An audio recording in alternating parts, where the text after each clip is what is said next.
I sustained very bad injuries to my face this month.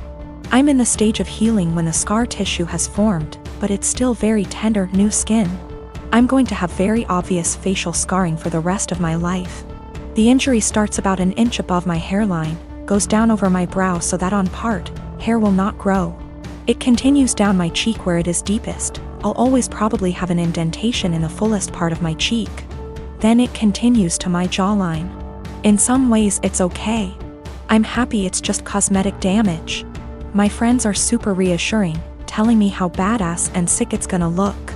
They say I'm still as hot as ever, now a little more sexy and mysterious. But in some ways it really sucks. I know that I'm always gonna be seen first as the girl with a scar. And it feels especially bad when people look at me differently. This week, I had to fly home for a family thing. It was a plan I'd made long before my injury. I wasn't really looking forward to the pity or people making a big deal of it. I'd rather it not be acknowledged. I'd also met with my dermatologist who said that I was at the stage of scar tissue formation, that I no longer should be dressing the wounds. The skin was healing and instead I needed to be applying topical cream and Vaseline to keep the site clean and moist. It also looks a bit ugly. The building scar tissue is very red and tender, and with the Vaseline over it, looks slick and shiny.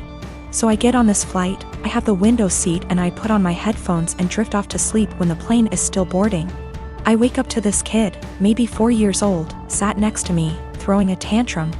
I didn't catch the first part of it and I honestly couldn't understand what he was yelling about. His father said to me, "Can you cover that injury?" I said that my dermatologist recommends I don't, so no, I don't think I will.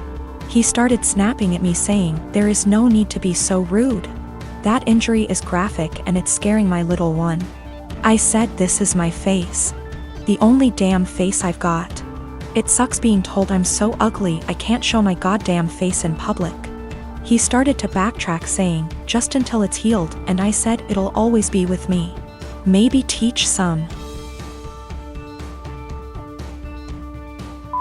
compassion and respect instead of telling a girl half your damn age what you think about her face. That's rude." He actually got up after that and I think went to a stewardess about a seat change because a young couple came to sit next to me on a few minutes instead. I've gotta admit I felt so low that I put on my sunglasses and had a quiet cry for a few minutes. I have a sister who has a husband who is the poster child of weaponized incompetence. They have 4 kids and she's pregnant. My sister works a full-time job, 40+ hours a week, cleans her entire house, cooks, takes care of all her children without him doing anything.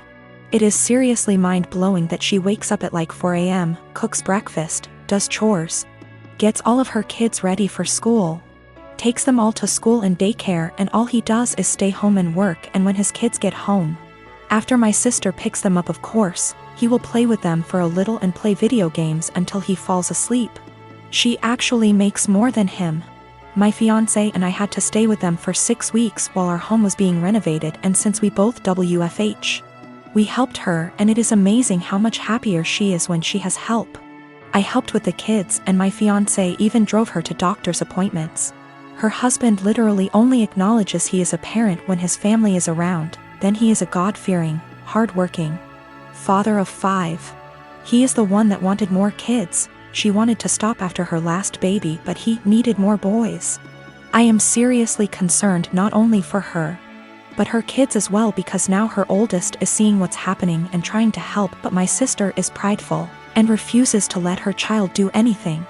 Me and this man have never gotten along. He's been acting like this since their 8-year-old was born.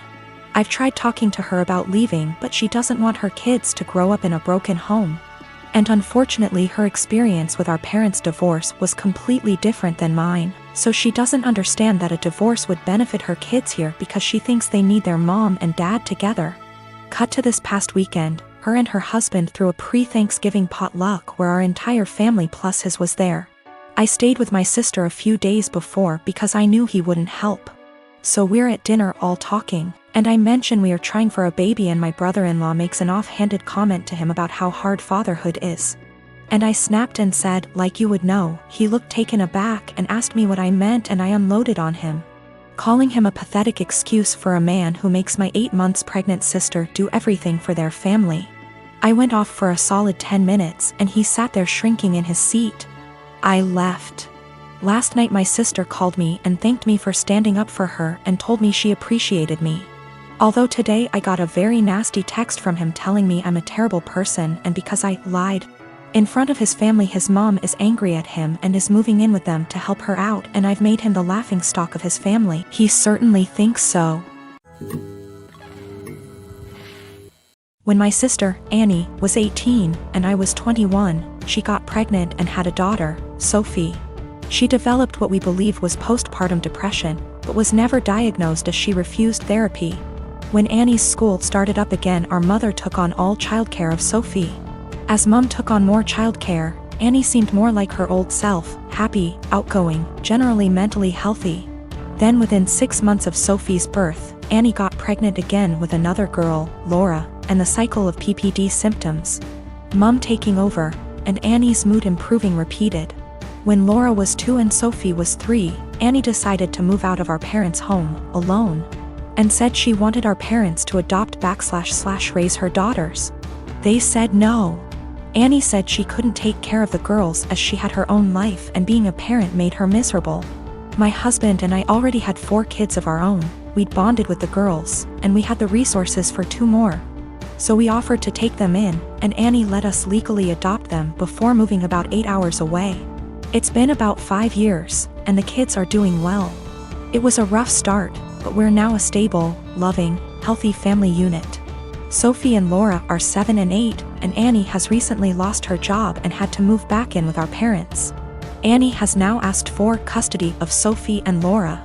I'm writing custody like that because it wouldn't be custody in the legal sense.